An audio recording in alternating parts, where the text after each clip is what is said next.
సాఫ్ట్గా రుచికరమైన ఇడ్లీలు ఎలా తయారు చేయాలో ఇప్పుడు చూపిస్తా. ఫస్ట్ 2 కప్పులు మనం ఇడ్లీ రవ్వ వేసుకుంటున్నాం.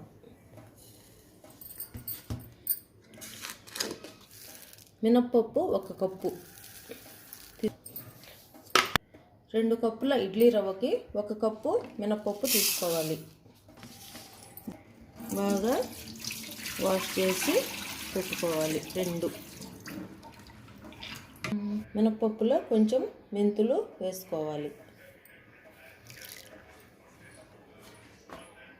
అలాగే కొంచెం పోహా కూడా వేసుకోవాలి.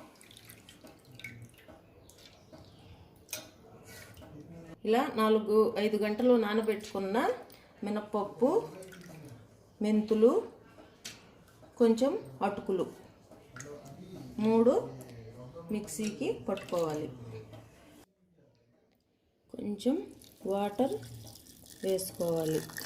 ఎక్కువ వేయకూడదు, పతలాగా అయిపోతుంది. ఇలా మెత్తగా పిండిని పట్టుకోవాలి. తడిపి పెట్టిన ఇడ్లీ రవ్వ శుభ్రంగా కడుక్కొని నీళ్లు మొత్తం వంచేయాలి. పూర్తి నీళ్లు లేకుండా, ఎక్కువ నీళ్ళు ఉంటే పతలాగా అయిపోతాయి ఇడ్లీలు. ఇలా నీళ్లు మొత్తం వంచేసిన తర్వాత మనం మిక్సీ పట్టిన మినప్పిండిని వేసుకొని మిక్స్ చేసుకోవాలి. మొత్తం బాగా కలుపుకోవాలి. సాల్ట్ ఇప్పుడు వేయకూడదు. ఇప్పుడు వేస్తే పుల్లగా అయిపోతాయి ఇడ్లీలు. ఉదయాన్నే మనం ఇడ్లీ పెట్టుకునేటప్పుడు సాల్ట్ వేసుకోవాలి. ఇంకా రెంటిని బాగా మిక్స్ చేసుకోవాలి. బాగా కలిపిన తర్వాత గట్టిగా ఉండకూడదు, అంబలంబలుగా ఉండాలి. 2 బాగా మిక్స్ చేసిన తర్వాత నైట్ అంతా మూత పెట్టి ఉంచుకోవాలి. ఉదయం కల్లా బాగా పొంగుద్ది. స్మూత్గా మెత్తగా అవుతాయి ఇడ్లీలు. ఇలా అవ్వాలి. గట్టిగా కాకూడదు, పతలా కాకూడదు. ఇలా అవ్వాలి. ఇలా అవ్వాలి పిండి. రాత్రంతా ఇలాగే మూత పెట్టి పెట్టుకోవాలి. ఉదయానికి బాగా పొంగుద్ది పిండి, రుచిగా స్మూత్గా ఇడ్లీ. ఉదయానికల్లా ఇలా పిండి బాగా పొంగుద్ది. దాంట్లో కొంచెం మనం సరిపోయే మోయినా కొంచెం వేరేగా తీసుకుందాం.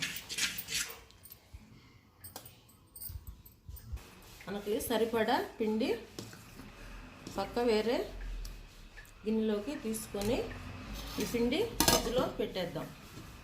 3 రోజులు వాడుకోవచ్చు. 3 రోజుల వరకు పుల్లగా కాదు. ఇప్పుడు దీంట్లో సరిపడా ఉప్పు వేసుకొని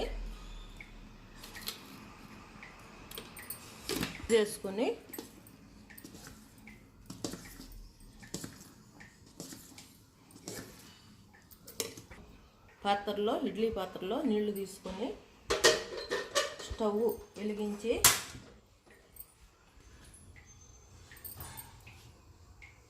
కొంచెం చింతపండు వేసుకుంటే పాత్ర నల్లగా కాకుండా ఉంటుంది. నీళ్లు బాగా మరిగిన తర్వాత స్టవ్ తగ్గించుకొని పాత్రలో కడుక్కొని, నూనె పూసే అవసరం లేదు. పాత్రలో కడుక్కొని తడి అయిన తర్వాత ఇడ్లీ పిండి పెట్టుకొని ఇలా పెట్టేసుకోవాలి.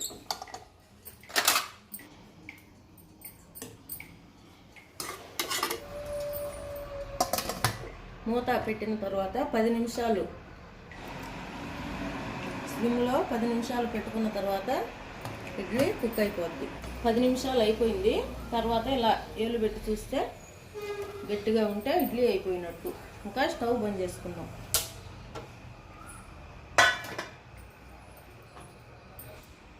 ఇడ్లీ తీసుకునేటప్పుడు ఇలాంటి పతరాటి స్పూన్ తీసుకొని ఇలా తీసుకోండి.